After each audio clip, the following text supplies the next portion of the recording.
자, 표영호TV 오늘 정말 귀한 분을 저희 스튜디오에 초대를 했는데요. 제가 요즘 가장 많은 고민, 또 제 주변에 있는 지인들의 가장 많은 고민이 뭐냐면 50대 분들이 가장 좀 불쌍하다라는 얘기를 많이 합니다. 그 이유가 뭐냐면 한참 일할 나이에 회사에서 퇴직을 당하거나 또 은퇴를 하게 되는 게 50대에 다 벌어지는 일인데, 이분들이 50대에 퇴직을 하고 나거나 오늘 하던 일을 멈추고 나면 또 다른 일을 할 만한 일들이 사실 크게 없습니다. 재취업도 어렵다는 거예요. 그런데 그런 와중에도 은퇴가 아니라 오히려 제2의 인생, 제 삶의 인생을 제가 보는 이분은 가장 활발하게 사회활동하고 있는 50대가 아닌가. 그래서 존경심의 마음이 들어서 초대를 했습니다. MBC PD 출신이고 지금 교수님이고 또 저자이고 강연자인 김민식 교수님 모셨습니다. 어서 오십시오. 안녕하세요. 반갑습니다.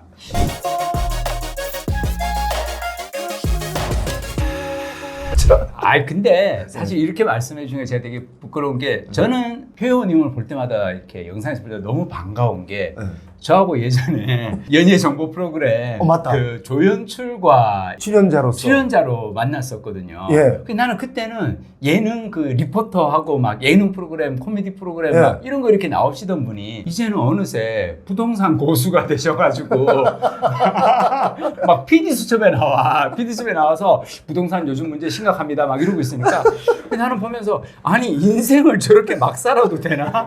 아니 개그를 하시다가 갑자기 너무 정색하고 이제 재테크 얘기를 하고 계시니까 빨개졌어. 그래서 왜 나보고 이렇게 뭐 인생이 바뀌었다 이렇게 하는 게 아니고, 네. 영화님도 만만치 않아. 아니, 저는 정말 고마웠던 것 중에 하나가, 최근에 제가 그 강남 쪽에 나름대로 이제 임장을 이렇게 주말에 가는데 뒤에서 누군가가 저를 이렇게 푹 끌어안는 거예요. 갑자기. 근데 그 거친 끌어안음이 아니라 그냥 포근한 끌어안음이야. 그래서 혹시 표영호 씨하고 돌아봤더니 바로 이 얼굴로, 반가운 얼굴로 있길래 너무 반가웠습니다. 그래서 야, 언제가 되면 우리 저 김민식 PD의 아주 명 강의를 우리 스튜디오에서 한번 들어봤으면 좋겠다라는 생각을 했어요. 아니, 저는 사실 50대 이후에 열심히 하고 있는 것 중 하나가 저는 재테크 공부거든요.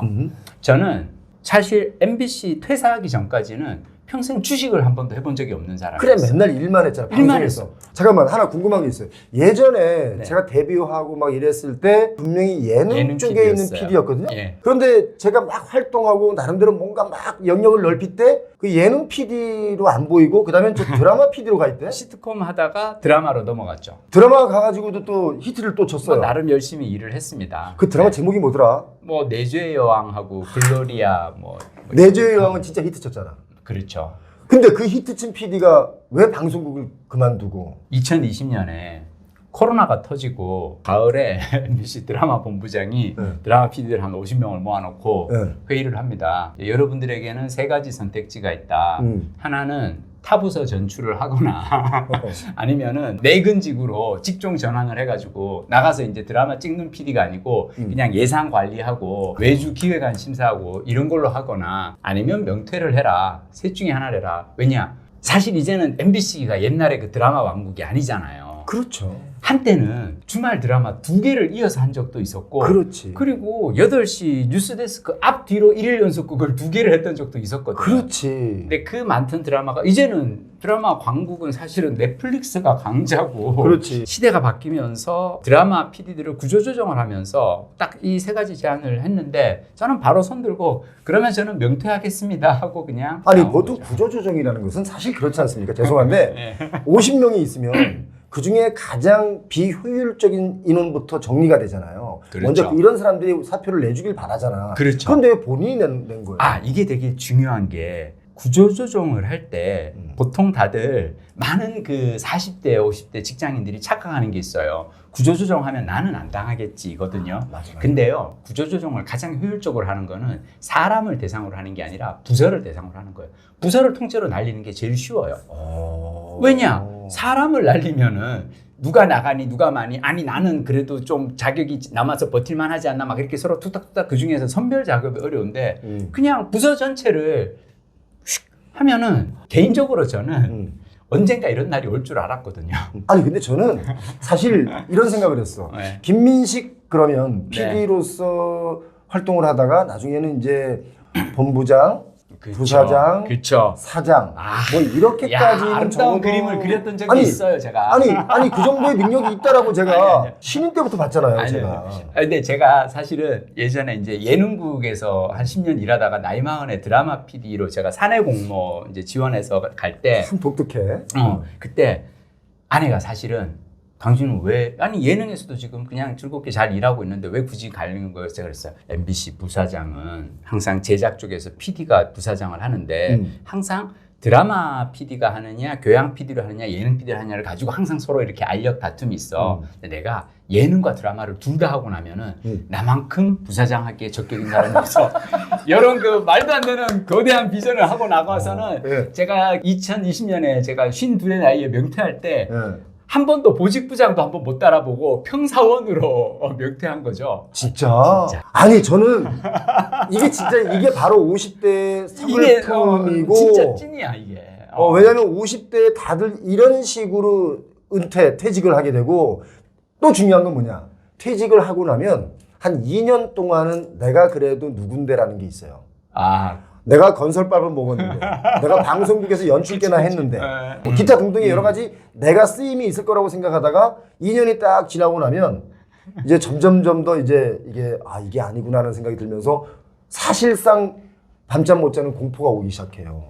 제가 사람들한테 항상 하는 얘기가 뭐냐면 사람의 실력은 세상이 어떤 세상인가를 파악하는 게 아니라 내가 어떤 사람인가를 파악하는 게 되게 중요한데 나 자신의 주제 파악이 더 중요해요. 근데 많은 사람들이 세상을 공부하려고 그러지, 시장을 공부하려고 그러고, 야, 요즘 그래서 시장은 뭐가 좋아? 아니에요. 나란 사람이 그릇이 어느 정도인가를 파악하는 게 되게 중요한데, 저는 52에 딱 생각하고, 나는 별로구나. 나는 MBC에서 그닥 그렇게 잘 나갈 것 같지도 않고, 남은 시간 버틴다 해서 뭘 될 것 같지도 않고, 나가는 게 낫겠다 생각했는데, 사실 나가서 진짜 주제 파악을 제대로 하게 된 게, 와, 24년을 다닌 회사를 나오는데, 환송연이 없는 거예요. 환송연? 단 한 명도 제가 그 2,000명 있는 회사에서 단 한 명도 그래도 24년간 회사 다닌다고 고생했으니까 밥 한 번 먹자 라는 연락이 한 건도 없는 거야. 주변에 동료들이 그렇게 많은데. 야, 이거 나쁜 놈들이네. 아니야, 내가 인생을 잘못 산 거지. 아니 그게 아니라 같이 일했으면 미우나 고우나 해도 아유 서운해서 어떡해요. 아유 선배님 뭐 식사나 한번 해요. 야 후배야 미안하다 뭐 이런 얘기 없어? 그때가 2020년 12월 31일자였거든요. 한창 코로나로 사회적 거리두기 할 때였어. 나는 그 생각을 해요. 코로나로 사회적 거리두기가 정부 지침이기는 해. 아니 그래도 정부 지침이 있어도 개인적으로는 연락할 수 있잖아. 한 명 한 명. 그러니까. 그것도 없어? 없어.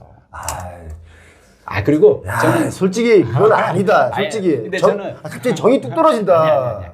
근데 내가 왜 이런 얘기를 왜 하냐면은 이게 우리가 알아야 돼요. 저는 정말로 MBC에 정이 많았고 몸과 마음을 바쳐서 막 일을 했었거든요. 근데 그냥 깨달은 거는 이게 40, 50대 한국에서 일하는 직장인들의 현실이 아닌가. 근데 참 여기서 한 가지 진짜 깜짝 놀라는 거. 보통 그러면 좋아 그냥 인정하고 내가 왕따인가? 내가 진짜 그렇게 쓸모없는 사람이었나 하는 좌절감이 커야 되는데 김민식이라는 분은 이상하게 무슨 더 밝아지고 막 말도 막 이렇게 하고 무슨 난 개그맨인 줄 알았어요. 왜냐면 처음에 우리 PD일 때는 되게 샘님스러웠다고 제가 기억을 해. 그런데 어느 날 50이 되더니 약간 주책스러워진 건지 아니면 이게 뭔가 깨달음이 있었던 건지 좀 전에도 말을 막 이렇게 한단 말이에요. 아까 얘기했잖아요. 나는 세상을 파악하는 것보다 이제 내 분수를 파악하게 됐다고. 뭐예요? 그거 어떻게 파악하는 거야? 뭐냐면 제가 퇴사하고 나서 한 1년 가까이 나한테 오는 오퍼가 뭐 그래도 왜 MBC PD를 24년 일하고 했으면 하다못해 뭐 외주 제작사가 됐고 뭐가 됐고 그래서 오파가 올 거라고 생각하고 기다렸거든요. 케이블도 있고. 딱 한 군데에서 왔는데 그게 뭐냐면 어떤 대학에서 시간 강사로 일을 해달라고. 그래서 시간 강사 제가 뭐 연출론 한번 학생들에게 그러면서 내가 물어봤더니 저기 보수는 어떻게 되나요? 그랬더니 13,000원이래. 그래가지고 내가 가만히 생각해서 아니 잠깐만요. 한 학기 수업을 하는데 시간당 13,000원이면은 내가 그 학교까지 왔다 갔다 하는 통근식 비용도 있고 그리고 강의 교재를 내가 써야 되고 그리고 시험 보고 나서 내가 그거 해야 되고 과제 채점하고 최저임금도 안 되는데요? 그랬더니 그렇죠. 근데 이건 명예로 하는 겁니다.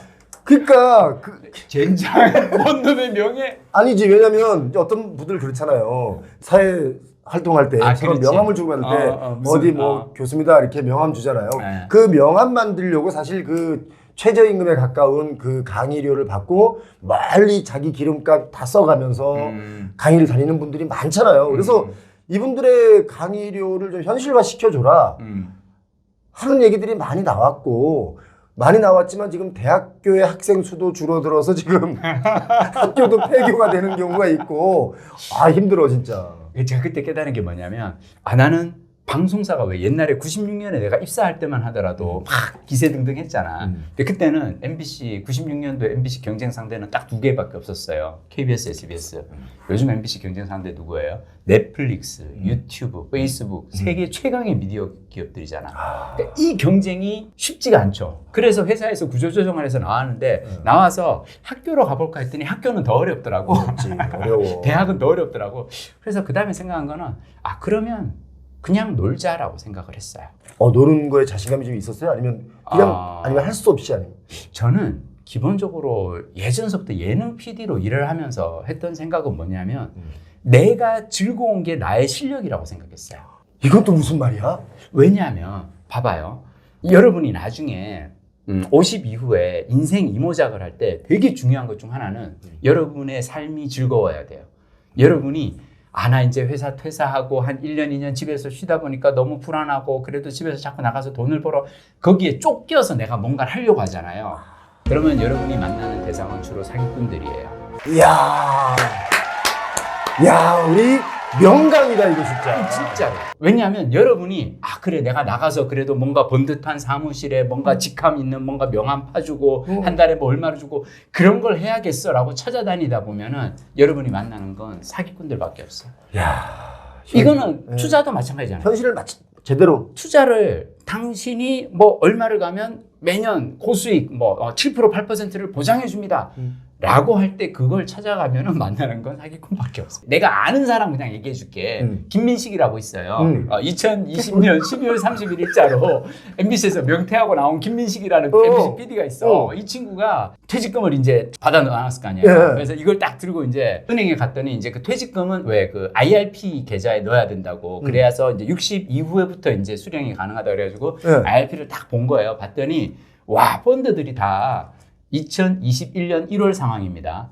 지난 6개월간 펀드 수익률들이 다 플러스 30인 거예요. 2021년 1월이니까. 그렇지. 지난 6개월간 수익률이 플러스 30이야. 그때 무슨 생각을 했냐면 MBC 명퇴를 좀 6개월만 빨리 했으면 내가 이 퇴직금을 6개월 전에 넣어놨으면은 1억을 넣어놨으면 3천만 원을 6개월 동안 그냥 버는 건데. 그러네. 그리고 그 펀드들을 다 이제 들어갔어요, 제가. 제가요. 그 김민식이라는 PD가 6개월 뒤에 마이너스 30을 다 기록을 한 거야. 딱 내가 내고 나서 6개월 뒤에? 6개월 뒤에 마이너스 30. 미치겠다.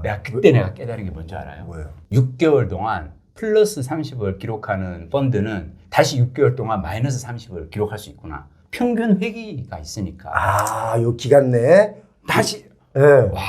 근데 내가 이 얘기를 하면 사람들이 다 네가 바보지. 그때 근데 내가 얘기를 했어. 네가 은행에 가서 펀드 수익률을 봤는데 이게 무슨 사자들도 아니고 은행에서 지난 6개월 동안 플러스 30 수익률이라 그러면은 1억을 넣어놓으면 3천만 원을 그냥 버는 건데 그전에는 저 30대 40대 때는 저는 주식이니 이런 거 전혀 안 했거든요. 안 했잖아. 왜 그러냐면 여러분 저는 30대 직장인이 재테크를 위해서 할 수 있는 최고의 노력은 일에 집중하는 거라고 생각해요. 내 몸값을 올리는 거야.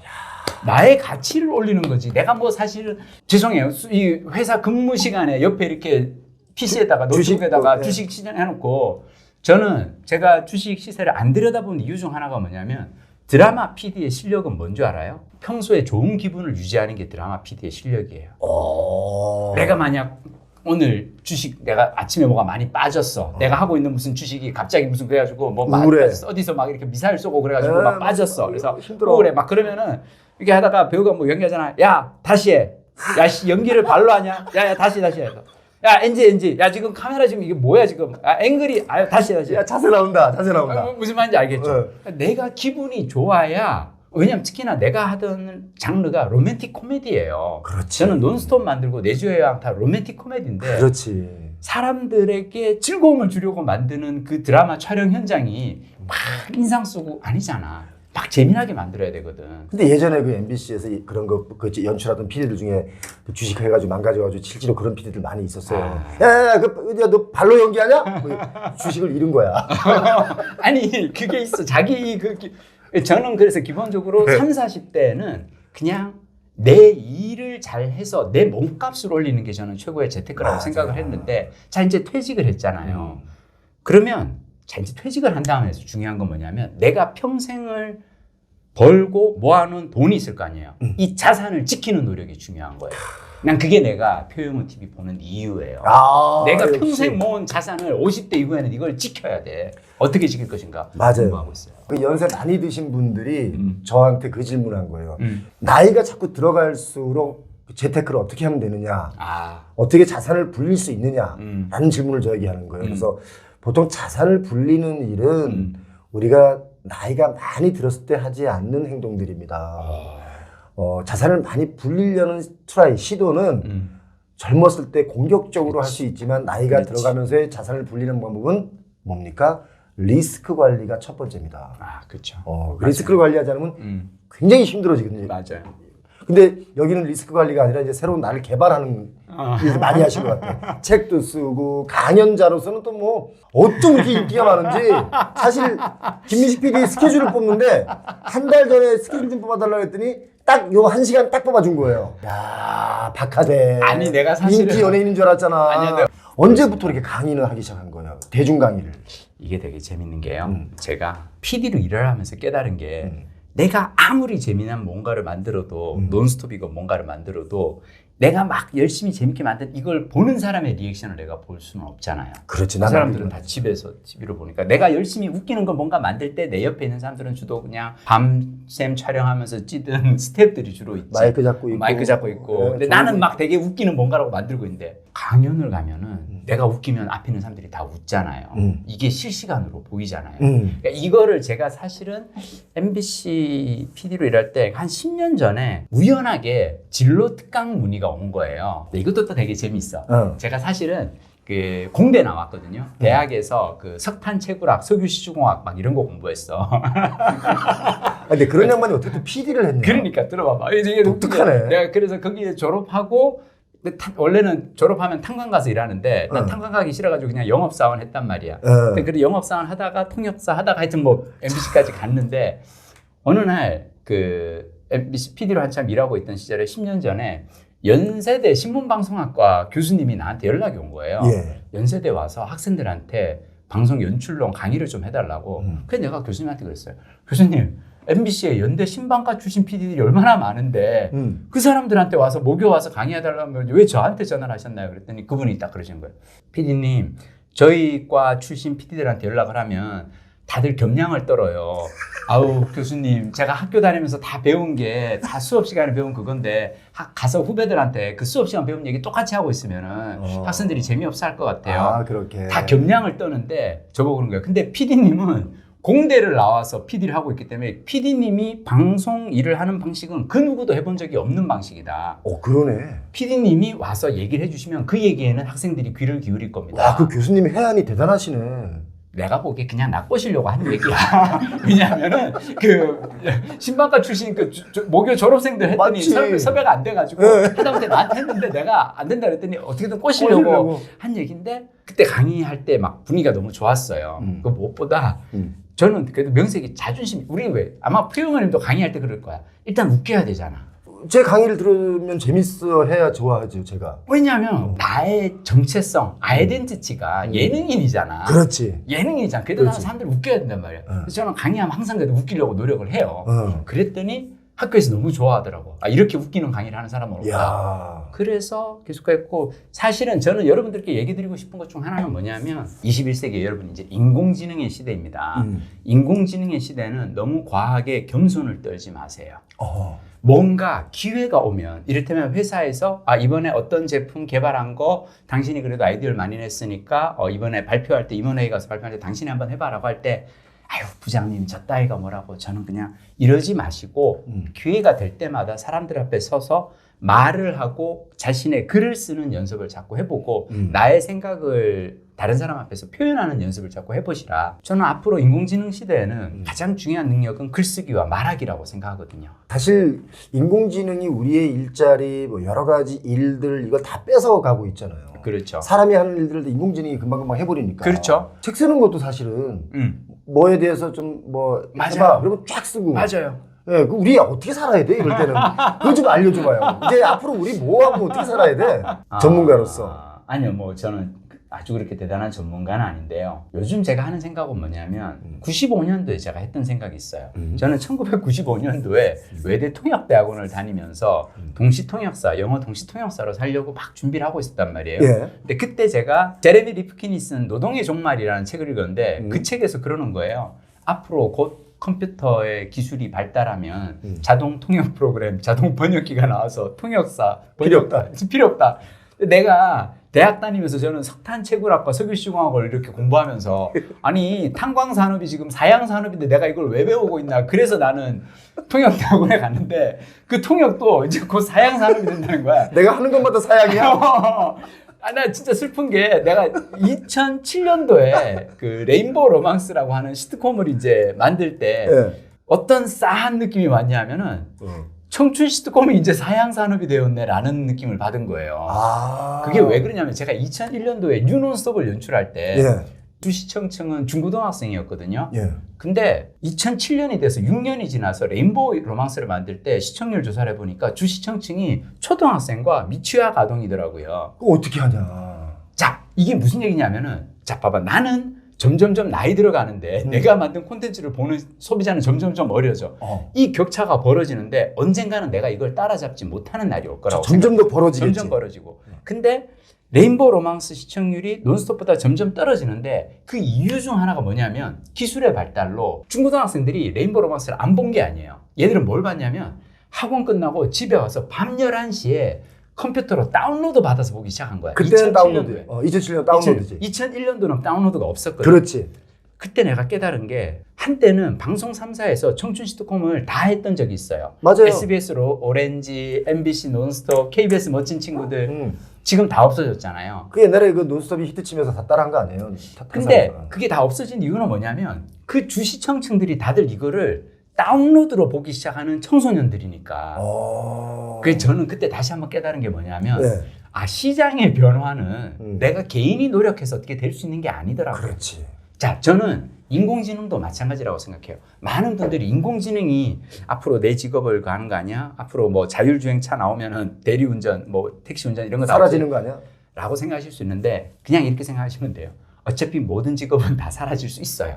자, 그럼에도 불구하고 나는 95년도에 그 노동의 종말에서 그 얘기를 읽고 통역사라는 직업이 기계에 의해서 대체된다는 얘기를 듣고 딱 했던 생각은 뭐냐면 아, 이 힘든 거를 기계가 대신해 주는 날이 온다면 그럼 나는 뭘 해야 될까? 난 그냥 내가 좋아하는 일을 하면 살면 어떨까? 21세기는 어차피 인공지능을 장착한 기계나 로봇이 사람 대신 힘든 일, 육체적으로 힘든 일, 기계나 로봇이 대신하고 정신적으로 피곤한 일, 번잡한 일, 번거로운 일 이런 거 다 컴퓨터가 대신해 주고 그러면 우리는 그냥 내가 좋아하는 일, 하고 싶은 일, 즐거운 일을 하고 살면 어떨까?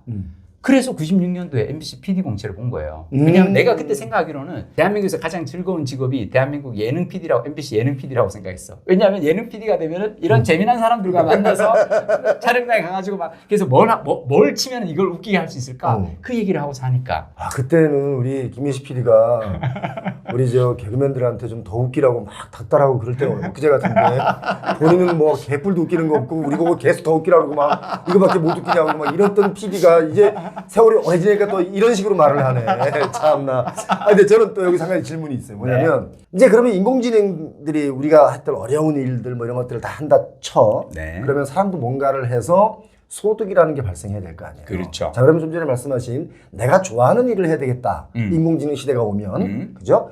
근데 내가 좋아하는 일을 한다고 해서 소득이 생기지는 않을 수 있어요. 그렇죠. 내가 좋아하는 일을 했을 때 남들도 내가 하는 일을 좋아해서 그걸 많이 팔로우를 해줘야 그게 결국 뭐 소득이 될 수 있겠지만 그렇죠. 이런 갭은 또 어떻게 메꿀 수 있을까요? 야, 이게 되게 사실은 어려운데요. 정답은 없는데 그냥 솔직하게 말씀드릴게요. 저는 퇴직하고 나서 지금 몇 년째 계속 재테크 공부를 좀 하면서 책을 계속 이렇게 읽고 있거든요. 네. 책도 많이 내시잖아요 지금.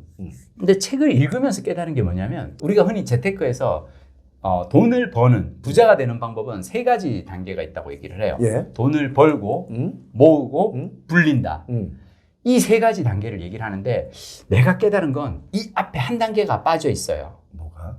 돈을 아낀다예요. 그러니까 뭐냐면 아낀다가 먼저 해야 돼요. 자, 버는 거는 회사 취업하고 나서부터 일이 생기고 나서부터가 벌 수 있어요. 그렇지. 그리고 버는 거를 모을 수 있고 모으고 난 다음에 그걸 불리는 투자의 단계까지. 자, 근데 이전에 학생 시절에 대학생 시절이든 뭐든 언제건 돈을 아끼는 습관부터 길러야 돼요. 아, 오케이. 돈을 알아들었어. 안 쓰는 습관부터 길러야 돼. 알아들었어. 자, 이를테면 제가 사실은 영호님하고 이렇게 자주 우리가 못 뵀던 이유 중 하나 뭐냐면 저는 예능 PD로 살면서도 저는 술, 담배, 커피를 안 해요. 저는 맞아. 골프 안 치고. 아니, 알지? PD 우리 솔직히 오늘 이제 우리가 샌님이라고 얘기하는 게 딱 그거야. 우리- 술자리를 내가 안 가고. 맞아. 샌님이었던 이유는 술자리 안 오지. 같이 앉아서 커피 마시고 담배 피는 거 안 하지. 안 하지. 자기 할 일만 어디서 이렇게 쭈그리고 앉아 있으니까 우리가 볼 땐 샌님이지. 맞아. 그런데 거기에 또 뭐가 있냐면 그렇게 살다 보니까 그 방송사 비리에는 늘 자유로워. 늘 예외야. 맞아요. 야, 김민식이 빼고 얘기하자. 이런 식이야. 기억나.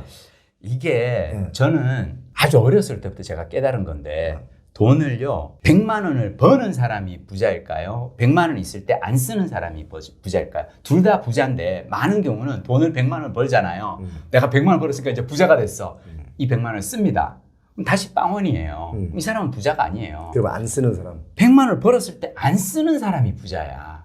그래서 저는 평소에 술, 담배, 커피 안 하고 골프 안 치고 그러면서 살면서 저의 유일한 취미가 도서관에 가서 그냥 책만 읽어요. 그럼 돈 쓸 일이 없어요. 잠깐만, 부자가 되고 싶은 이유 중에 하나는 돈을 쓰고 싶어서 부자가 되는데 아니에요. 뭐한 놈은 이게 부자라고 해서 나 혼자만 나 돈이 이만큼 있어 하고 막 행복해? 자, 중요한 건 쓰는 뭐냐면 행복도. 쓰는 행복. 자, 좋죠. 저 지금은 쓰는 행복을 누려요. 그렇지. 다만 쓰는 행복을 누리기까지는 이 1, 2, 3, 4를 다 해봐야 된다고. 아. 뭐냐면 많은 사람들이 아끼는 단계를 생략하고 그냥 돈을 벌잖아요. 그럼 버는 대로 씁니다 일단. 그리고 쓰고 난 다음에 모으는 걸 어떻게 모으냐면 월급 받고 쓰고 남는 돈을 모으죠. 맞아. 자, 그러면 얼마 안 돼. 안 돼. 뭐 남지가 않지. 얼마 남질 않아. 남질 그리고 않아. 그렇게 작은 돈을 가지고 불리려고 하니까 적은 돈을 크게 불리려고 하니까 고수익 상품을 노리게 되고 그러니까 무슨 하여튼 뭐 내가 굳이 상품들 제 종류는 얘기를 안 할게요. 오케이. 하여튼 그런 그걸로 가는데 자 중요한 건 뭐냐면 돈을 안 쓰잖아요. 저처럼 술, 담배, 커피 안 하고 안 쓰는 사람은 돈을 벌면은 모으기가 쉬워요. 왜냐? 저는 평생 제가 삼은 그 재테크의 신조 중 하나는 뭐냐면 급여의 절반을 저축부터 한다예요. 그러니까 월급 받으면 무조건 그 다음날 저축부터 절반을 해요. 그 절반을 하나의 상품이 아니라 여러 개의 상품으로 분산 투자. 하나는 장마, 하나는 연금저축, 하나는 뭐 이렇게 해서 분산을 해서 여러 개를 해놓고 절반을 하고 남은 돈으로 살아요. 이게 돈을 아끼는 습관이 있으니까 이렇게 할 수 있는 거구나. 가능하다는 거죠. 자, 그리고 자, 이건 뭐 급여의 절반을 저축하는 습관이 또 얼마나 중요하냐면 급여의 절반을 저축하고 절반만 가지고 살잖아요. 그러면 MBC 같은 데는 왜 사실은 연말에 보너스 나오고 막 그래요. 맞아. 회사 성과 나오고 많이 줬잖아. 많이 줬어. 인센티브 나오거든. 생각해봐요. 인센티브 나오면은 어차피 나는 월급의 절반만 갖고 살기 때문에 갑자기 몇백만 원씩 보너스가 나오면 그거는 목돈으로 그동안 봐왔던 요즘 보니까 수협에서 금리가 좋던데 그거 그냥 정기예금 드는 거예요. 자, 근데 그냥 벌고 쓰고 남는 돈으로 저축을 하는 사람들은요. 어쩌다 보면 사실은 카드 좀 많이 썼어. 또는 자동차 뭐 이렇게 할부가 많이 나왔어. 그래서 갑자기 마이너스 생겨. 마이너스 생겨서 마이너스 통장 어차피 직장인은 뭐 MBC 같은 경우는 마이너스 통장 1억씩 만들어주거든요. 마이너스 1억 통장 굴려도 불안하지가 않아. 왜냐? 연말에 인센티브 나오면 그때 한 방에 까면 되거든. 자, 쓰는 게 습관이 된 사람은 아무리 목돈이 연말 보너스건 연차 보상이건 뭐가 들어와도 쓰기 바쁘지. 마통 이거 정리하느라고 바쁘거든. 근데 절반을 저축하는 습관을 기른 사람은 연말에 이거 들어오면 목돈이. 저는 그래서 저축액이 어마어마했어요. 자, 그러면 중요한 건 이거예요. 제가 2020년 말에 본부장이 드라마 PD 50명 모아놓고 여러분들에게는 세 가지 선택지가 있습니다 라고 했을 때 그럼 나는 그러면 저기 어느 부서로 가야 되나 총무부 가가지고 이거를 회계 감사를 내가 한다고 해야 되나 뭘 해야 되나 막 얘기를 저는 그게 아니라 가보십니까 92년도에 제가 첫 직장 들어갔거든요. 1992년부터 2020년까지 근 30년 동안 월급의 절반을 저축하면서 살았으면 이제는 은퇴하고 남은 30년 동안 돈 한 푼 안 벌고 살아도 저축해놓은 돈이 있으니까. 저축해놓은 돈이 있으니까 급여의 절반만 가지고 어차피 어차피 30년을 살았으니까 그 절반을 모아놓은 저쪽에 가지고 살면 되겠지라고 생각하고 나왔거든요. 재밌는 건 뭔지 알아요? 뭐예요? 저 이거 손을 안 대고 있어요. 그대로 남아있다는 거야? 왜냐하면은 나와서 계속 책 쓰고 강연 다니고 소득이 있으니까. 또 강연도 너무 잘하시니까 뭐 여기저기 찾는 사람이 너무 많은 거야. 근데 여기서 한 가지 나 궁금한 거. 말씀하십시오. 나는 그렇게 아끼고 저축해서 돈이 이만큼 있는 게 좋아. 뭐 나쁜 게 아니라 좋잖아요. 그럼 이제 결혼 후에 사모님한테는 뭐 죄짓질 않아. 사모님은 당신 때문에 내가 너무 힘들어. 우리도 좀 쓰고 살자 이런 건 없었어요? 이렇게 아픈 데를 찌르시면은 제가 그 점에 있어서는 항상 미안하게 생각합니다. 미안하지만 개선은 안 되잖아. 왜냐하면 저는요. MBC PD로 살면서 최고의 행복은 어디서 나올까? 저는 PD에게 최고의 행복은 자율성에서 나오거든요. 내가 캐스팅하고 싶은 배우, 내가 표영어를 MC로 쓰고 싶어. 그럼 나는 표영어랑 MC를 해야지. 위에서 국장이 뭐 이렇게 내려보내 무슨 이상한 거 하고 싶지가 않아. 그런 거 안 하잖아 원래. 근데 이 자율성이 어디서 오냐면은 내가 돈으로부터 자유로워야 돼요. 그렇지. 그렇지. 근데 저는 우리가 인생을 즐겁게 살기 위해서는 돈을 버는 것보다는 아낄 줄 아는 게 저는 더 중요하다고 생각해요. 그러니까. 왜냐하면 돈을 벌려면 타인의 욕망을 충족시켜줘야 되는데 돈을 아끼는 건 나의 욕망만 자제하면 되거든. 다른 사람 설득하는 것보다 나 자신을 설득하는 게 훨씬 더 쉬워요. 그렇지. 근데 이제 제가 아까 질문한 거는 가족은 본인 설득하고 본인이 알아서 하고 우리 사모님 어떻게 하시냐고. 사모님도 있을 텐데. 다행히 저희는 뭐였냐면 독립채산제였어요. 사모님도 따로 직장이. 그렇죠. 그러니까 너는 너대로 난 나대로. 많이 맞은 대로 벌고. 그러면 그게 더 맞겠다. 왜냐면 사모님이 볼 때 내 남편이 막 돈을 모아놨단 말이지. 그렇지. 그러면 나도 저 돈을 쓰진 않지만 왠지 든든하거든. 그걸로 집 사고 다 하니까. 그렇지. 근데 내 남편이 막 돈 펑펑 쓰고 막 돈이 하나도 없고 그러면 막 미래가 걱정되고 이러기도 하잖아. 그렇죠. 그런 면에서 오히려 안정감이 있구나. 그렇죠. 야, 다 뭔가 이게 맞아가지고. 근데 저는 사실 저에게 있어서 이 재테크에서 가장 큰 어떤 도움을 주신 분은 역시 아버지죠. 아버님. 저희 아버지가 어느 날 저를 이렇게 불러서 한 10몇 년 됐어요. 제가 이제 매달 그래도 월급 나오면 아버지한테 25만 원씩 이제 용돈을 약소하게 그냥 25만 원씩 이렇게 드렸는데 어느 아버지가 야 다음 달부터 용돈 50만 원으로 올려. 왜요? 그랬더니 야 니들 월급도 인상되고 물가도 인상되는데 왜 용돈은 맨날 그 자리야? 다음 달부터 50만 원 올려. 가서 네 처한테 가서 얘기해. 아버지한테 50만 원을 월급 올린다. 용돈 인상한다고. 알았어요. 이제 50만 원 이렇게 보냈는데 아버지가 밥 먹자 그래서 이제 가서 밥을 먹고 나오는데 아버지가 갑자기 봉투를 하나 딱 주시는 거예요. 뭐예요? 그랬더니 봤더니 안에 25만 원이 들어가 있어. 리베이트다. 야 근데 아버님 되게 멋있다. 네 마누라한테는 가서 아버지 용돈 50으로 올렸다 그래. 근데 나는 그 인상분만큼을 너 만날 때마다 매달 25만 원씩 현찰로 줄 테니까 이거 네 마누라가 모르는 데다가 잘 숨겨놔. 이 재테크의 고수들. 그러면서 아버지가 하신 얘기가 뭐냐면 한 달에 25만 원이면 1년이면 300, 10년이면 3천만 원. 너 나이 60되기 전까지 내가 5천만 원 만들어줄게. 그러면 너는 나중에 나이 70에 내 무덤에 와서 울 거다. 아버지 감사합니다. 아버지가 그러시는 거예요.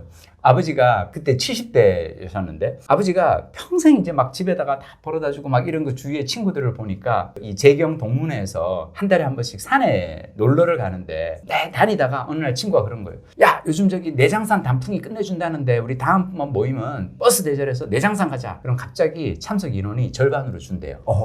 전철 타고 가는 북한산, 관악산, 도봉산은 가는데 매달 20명씩 나오는데 버스비 10,000원을 내고 대절을 해야 되는 그 내장산은 10명을. 그래서 아버지가 하신 얘기가 남자가 얼마나 불쌍한 줄 아니? 평생 그렇게 몇백만 원씩 매달 벌어다 집에 주고도 60 이후에는 퇴직하고 나면 돈 10,000원 한 장을 제대로 못 쓰는 게 남자다. 남자에게는 비자금이 힘이여 라고 하시면서 아버지가 비자금을 만들어 주신 거야. 근데 이게 중요한 게 그다음부터 중요한 게 여기서 또 중요한 게 있어.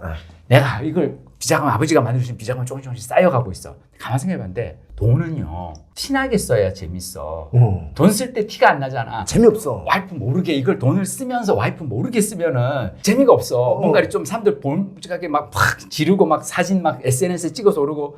근데 와이프가 당신 무슨 돈이 나서 이렇게라고 하면 안 되잖아요. 그래서 제가 이 비자금을 합법화 시켜야겠다. 그래서 제가 아내에게 딜을 걸어요. 뭐냐면 MBC PD로 일하면서 월급은 내가 다 투명하게 깐다. 근데 내가 PD로 일하면서 학교 진로 특강을 가거나 아니면 무슨 이렇게 PD 연합회 회보에 원고를 쓰거나 고려 같은 거 급여 외 소득은 나의 노후 대비를 위한 별도 자금으로 인정해 줬으면 좋겠다. 왜냐면 이거는 내가 주말에 또는 퇴근하고 나서 내가 내 쉬는 시간을 쪼개서 내가 뭔가 하는 걸로 얻는 거니까 그러면 내가 그랬더니 아니 쿨하게 인정해 주더라고요. 제가 그 비자금을 합법화하기 위해서 열심히 글 쓰고 강연 다니고 했는데 어느 날 깨달은 거예요. 뭘 깨달았어요? 2018년, 19년, 20년이 되니까 급여 소득 못지않게 급여 외 소득이 올라가더라고요. 아 그러면 이제는 퇴사해도 먹고는 살겠구나. 그래서 퇴사하기 전에 여러분 부업을 뭔가 좀 해야 돼요. 잠깐만 여기서 진짜 중요한 게 하나 나왔어 지금. 왜? 제가 사실 질문 드리고 싶었던 것 중에 하나는 뭐냐면 50대가 되면은 퇴직하고 나서 정말 처음에 한 2년 동안은 그래도 나를 언젠가 불러서 다시 기용을 할 것이다. 내 능력은 아직까지 뛰어나다라고 생각하지만 정작 2년이 지나고 나면 나를 불러주는 곳이 없다 보면 정말 기가 죽게 되고 자꾸 잠도 못 자게 되고 하는데 이렇게 50대가 사실은 가장 힘든 나이라고 이렇게들 말을 해요. 맞아요. 그럼 이걸 이겨내는 방법은 지금 뭐야? 50대가 되기 전에 은퇴하기 전에 뭔가 이렇게 맞아요. 준비를 해야 된다. 50대가 되기 전에 한 10년 정도 여러분이 하셔야 될 건 뭐냐면 회사 말고 회사 밖 세상에서 나를 필요로 하는 곳은 어디가 있나를 알아보셔야 돼요. 그런 데가 있어요. 말이겠다. 나를 필요로 하는 데가 있어요. 이를테면 시골의 중고등학교 같은 데서 학교에서 진로 특강할 때 요즘 애들이 가장 관심 있는 직업이 연예인이거든. 근데 연예인이 저 이렇게 지방에 가서 고등학교 진로 특강까지는 못 가잖아. 그래서 항상 학교에서 서울 MBC 사회공헌실에다가 연락을 해요.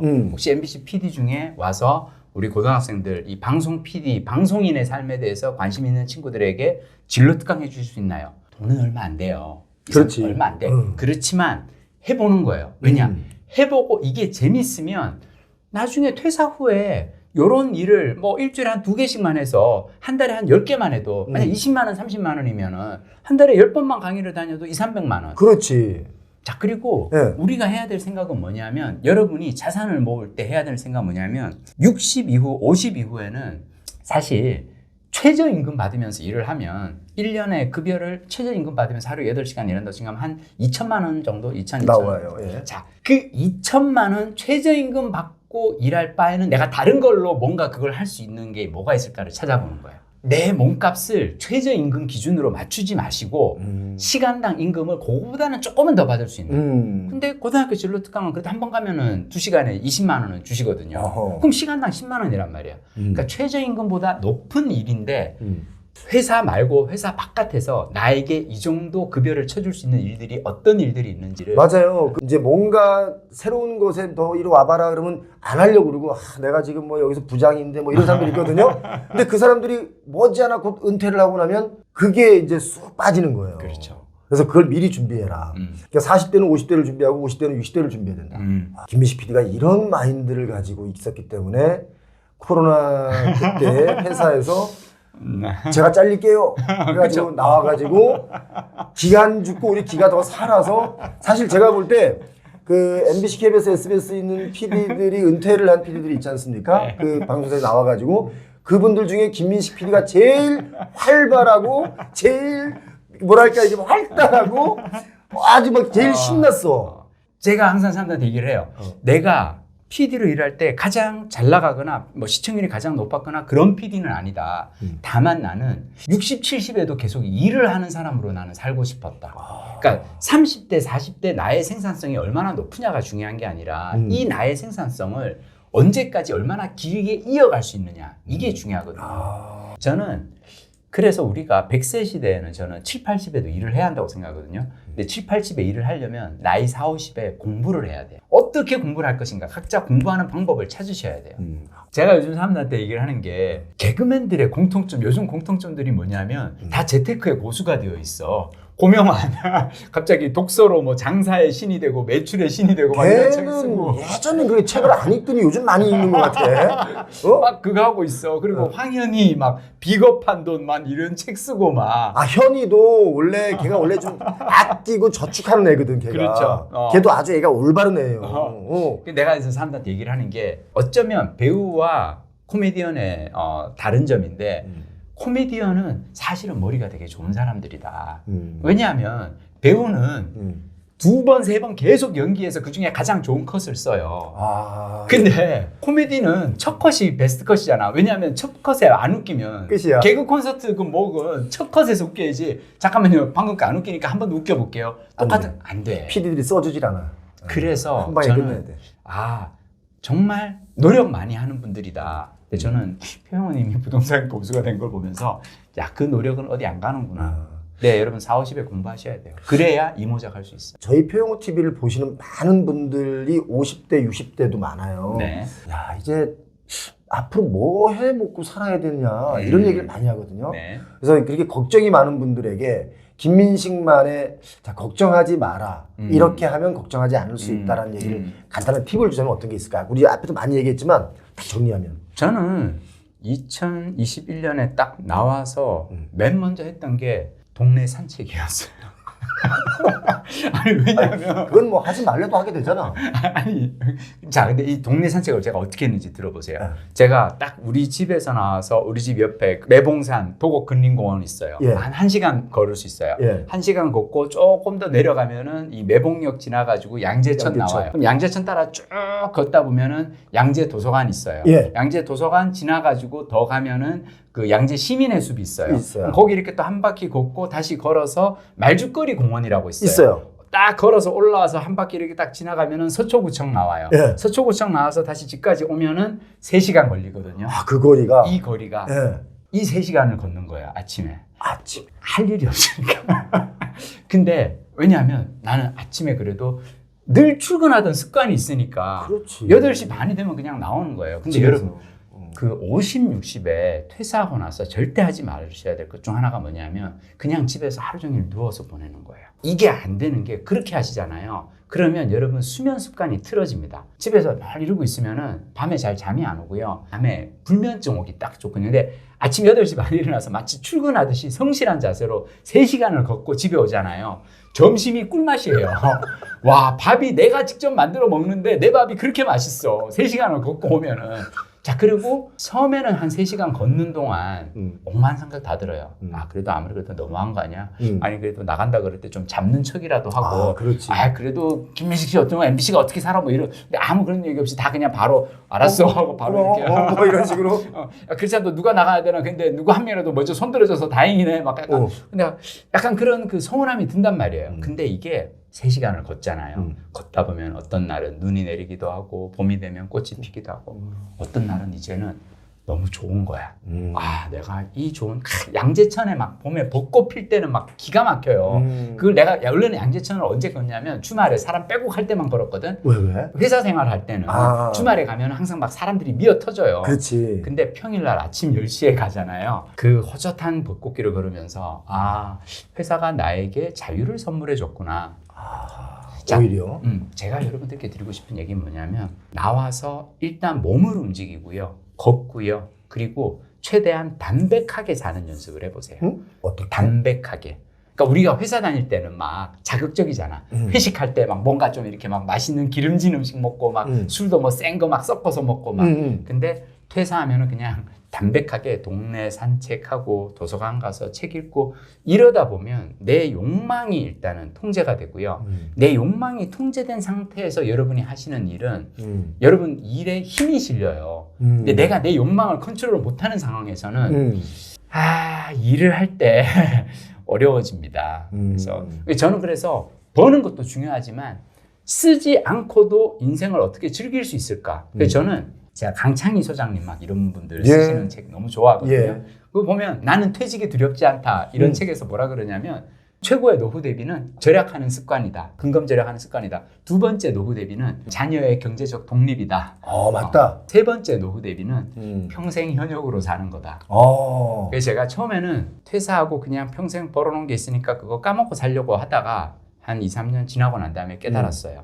그냥 놀고 살기에는 남은 인생이 너무 길구나. 그렇지. 그래서 다시 책을 쓰고 유튜브 강의를 다니면서 뭔가 일을 해보려고 하고 지금 다니고 있는 거예요. 저는 김민식 PD님한테 그냥 개인적으로 이건 솔직하게 말씀드리는 건데 고마워요. 왜 고맙냐면 저도 한때는 이제 앞으로 뭐 하고 살지라는 생각들이 들 때가 많아 있었단 말이죠. 맞아요. 그럼 보통 그런 생각하는 사람들이 보통 걱정된 얼굴들, 걱정된 말투 뭐 이런 것들이 이렇게 뭔가 이렇게 잠재적으로 나와요. 그런데 김민식이라는 사람은 오히려 그런 게 없이 이렇게 막 얘기하면 철딱선이 없이 칵 찔린다. 철딱선이 없이 즐겁단 말이에요. 근데 그게 그 에너지가 어쩌면 더 긍정적으로 작용해서 지금의 김민식이 있는 게 아닌가. 더 성장하는 게 바로 그 철딱선이 없는 즐거움이 아닐까. 그 생각을 제가 해봤어요.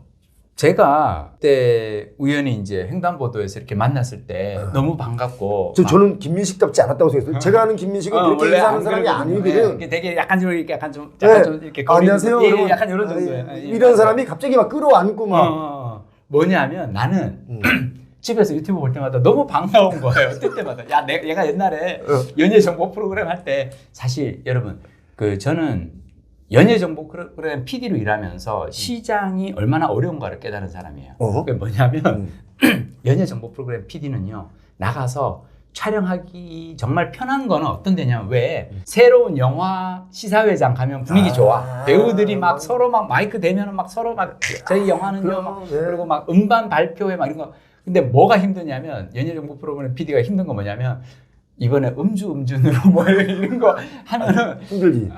얘기 안 해주고 매니저 스케줄 안 잡아주고 막 가서 이번에 혹시 무슨 스캔들이 있는 것 같은데 안 해주지. 그러니까 내가 그때 깨달았어요. 사람이 하고 싶어하는 얘기를 막 저 사람이 하고 싶어하는 영화 배우가 지가 하고 싶어하는 영화 홍보 얘기 막 이런 거는 내가 찍어 오면은 시청률이 안 나와. 안 나와. 근데 재미없어. 이 사람이 하기 싫은 거를 내가 막 쫓아다니면서 억지로 따가지고 막 요걸 인상을 써가면서 하는 얘기를 내가 따가지고 와서 틀면 그 꼭지는 시청률이 나와. 내가 다시 깨달았어요. 돈 벌고 사는 게 이렇게 어렵구나. 그냥 나가서 내가 편하게 일을 하기 위해서 편하게 그냥 영화, 시사회장, 음반 발표회장 이런 데 가서 편하게 찍고 오면은 시청률이 안 나오고 힘들게 고생 해가지고 경찰서 가가지고 잠깐만요 지금요 혹시 반성하십니까? 또 막 그 정말 사실은 싫지 사실은. 진짜 싫어. 싫어. 내가 막 파파라치 된 거. 맞아요. 근데 그렇게 해야 시청률이 나와. 그렇지. 그래서 저는 그다음부터 다시 생각한 게 월급 받고 사는 게 이렇게 힘든데 힘들지. 가급적이면 돈을 버는 것보다는 안 쓰고 즐겁게 사는 방법을 찾아보자. 저는 제가 이제 세명대 저널리즘 대학원에서 교수로 일을 하면서 학생들이 이제 PD 지망생들에게 방송 제작론을 강의를 하는데 제가 얘기를 하는 게 좋은 PD가 된다는 건 남보다 더 잘하려고 노력하는 게 아니라 남과 다르려고 노력하는 거다. 왜냐하면 남보다 잘하려고 하는 거는 힘들어요. 비교를 해야 되고 막. 그래서 많은 사람들이 어떤 시장이 있으면 그 시장에서 상위 1%가 되려고 하거든요. 근데 상위 1%는 여러분 요즘은 힘들어요. 상위 10%만 돼도 그 안에 10% 안에 있는 사람들이 진입 장벽을 높이 쌓아서 밑에 있는 사람들이 들어오지를 못하게 만들어놨어. 맞아. 어느 분야든. 차이가 커. 어느 분야든. 네. 그래서 상위 1%가 되려고 노력하지 말고 저는 항상 어느 분야든 상위 30%만 해라. 훌륭하죠. 상위 30%는 왠지 왜 평균보다 조금만 더 열심히 하면 상위 30% 될 것 같잖아. 제가 PD로 일을 할 때 드라마 시청률 상위 1% 드라마를 만드는 PD 아니에요. 상위 30%야.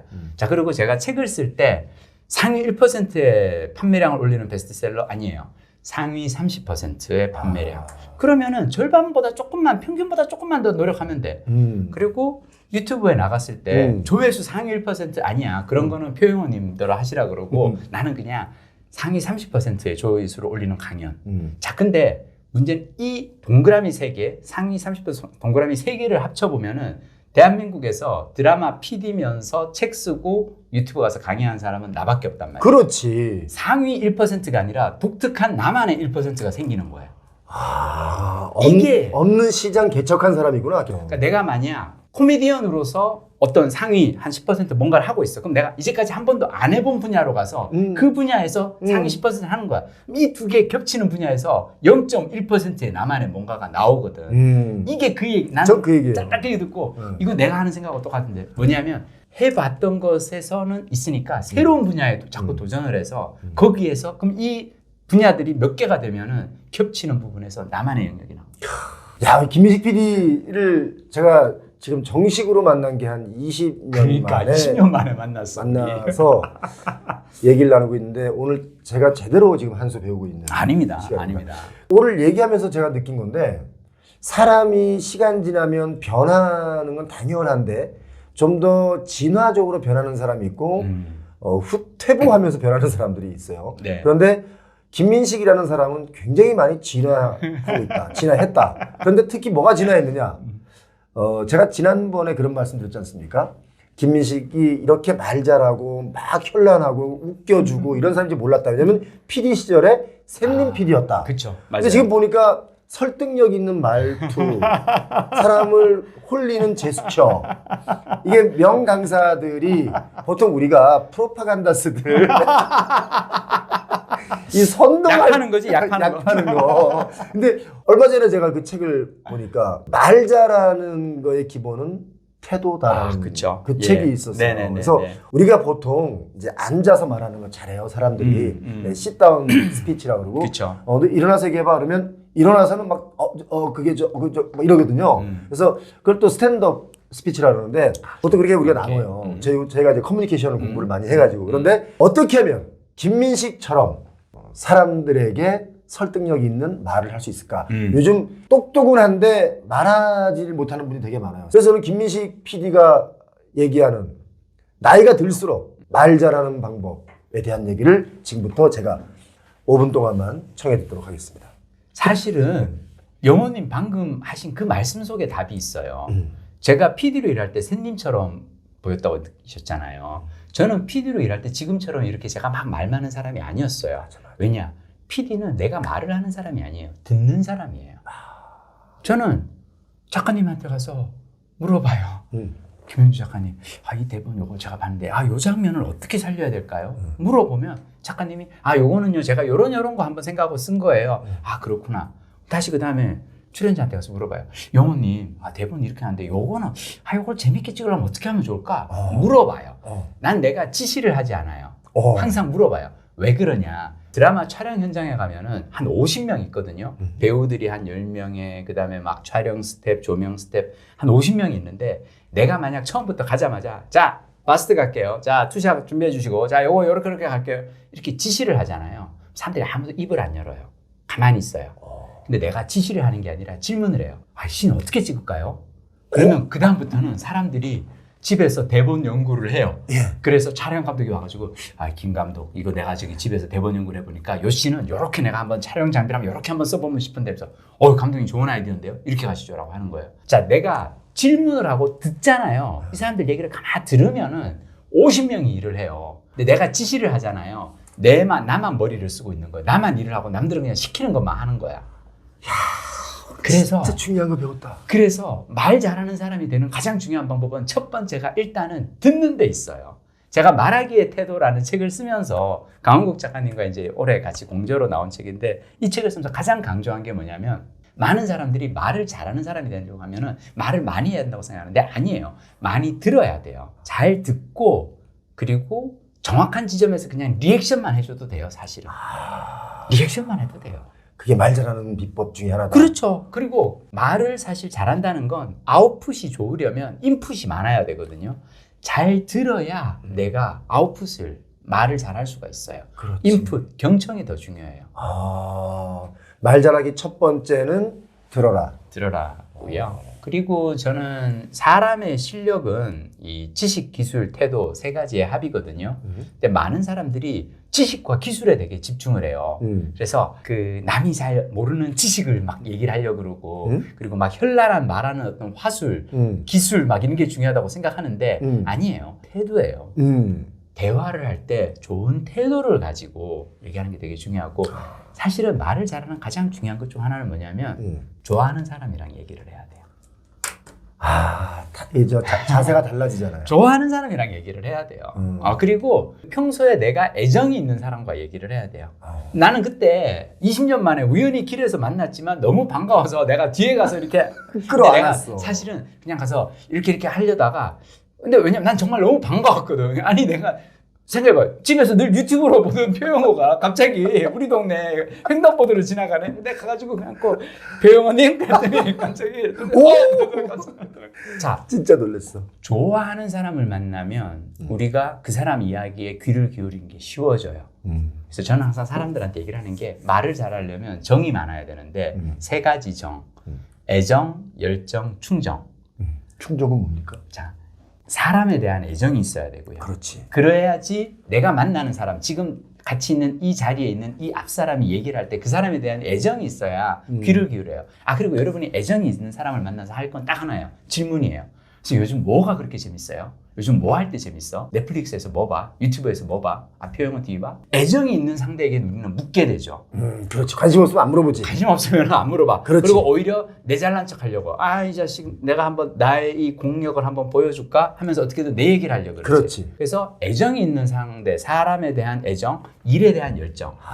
일에 대한 열정이 있으면 이 산업에 대해서 공부를 해야겠고 열정이 있으면 전문가를 찾아가서 묻게 되잖아요. 열정이 있는 사람은 묻고 경청을 합니다. 그리고 충정은 공동체에 대한 충정. 내가 몸담고 있는 조직에 대한 충정이 있어야 돼요.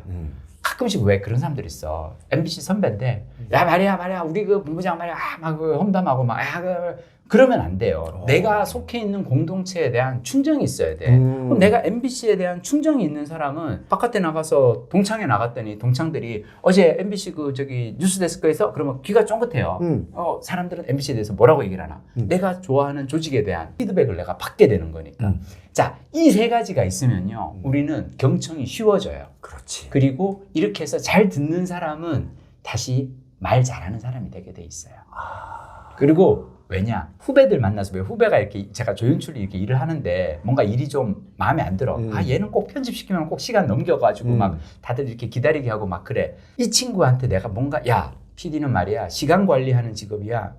그렇게 시간 약속 못 지키고 그러면 안 되라고 잔소리 하려고 할 때 딱 하나의 조건이 있어요. 내가 이 친구에 대한 애정이 있는가 없는가. 그렇지. 애정이 없으면 얘기하면 안 돼요. 아, 애정이 없는 상태에서 하는 얘기는 상대는 혼낸다고 생각하거든. 애정이 있을 때는 충고라고 생각하고. 그렇지. 내가 너한테 애정이 있어서 정말로 내가 저 친구에게 애정이 있어서 저 친구가 잘 됐으면 하고 바라는 마음에서 해주는 이야기는 상대가 알아요. 나를 조언을 해주고 충고를 해줘도 이게 혼내는 게 아니라 나 잘 되라. 이걸 상대가 느낄 수가 있거든요. 근데 애정이 없는 상태에서는 그걸 하면 안 돼요. 저는 김민식 PD님의 그 책 네. 제목을 보고 말하기의 태도. 네. 어떤 생각했냐면 저도 그 스피치에 대한 이야기를 제가 상당히 많이 했었는데 아무래도 커뮤니케이션 전문가니까. 했는데 그냥 저는 단순히 애티튜드에 대한 얘기라고 생각을 했어요. 네. 근데 지금 얘기 들어보니까 애티튜드가 제가 알고 있는 애티튜드 말고도 정말 다양한 걸 품고 있구나. 이 안에. 그렇죠. 열정, 애정, 충정.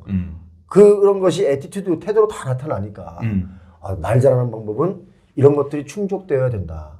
야. 그리고 이게 또 필요한 이유가 뭐냐면 이제는 챗GPT 시대잖아요. 어지간한 무슨 여러분이 만약 동창회에 나가서 무슨 이번에 동창회에서 학교에 모교에다가 기념식수를 했어. 그거에 대해서 네가 회장으로서 학교 가서 한마디 해 라고 하잖아요. 챗GPT에 연설문 써달라는 챗GPT가 잘 써줘요. 진짜로. 이제는 잘 써줘요.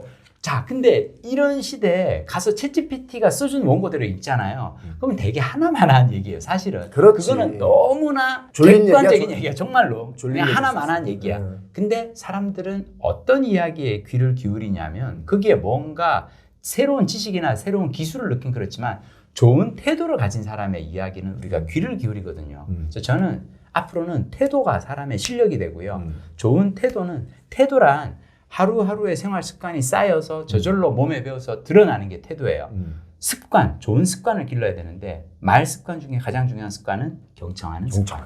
야, 저는 이제 그 생각이 또 들었어요. 이래서 김민식 강의를 다들 들으려고 하는구나. 제가 여기 지금 질문지가 있는데요. 이 질문지 하나를 질문 못했습니다. 지금까지 계속 지금 그냥 있는 대로 혼자 계속 얘기를 했고 많은 얘기를 저에게 막 알려줬거든요. 역시 이게 뭔가 한 번 더 해야겠네, 이 질문지 하려면. 이 애정에서 나오는 이런 여러 가지의 태도나 이런 것들이 다 결집이 돼가지고 많은 분들이 김민식 PD의 강의를 들으려고 막 아닙니다. 신청하고 막 오늘 김민식 PD 모시고 정말 큰 거 많이 배웠습니다. 우리 김민식 PD께 박수 한번 주시기 바랍니다. 고맙습니다. 아.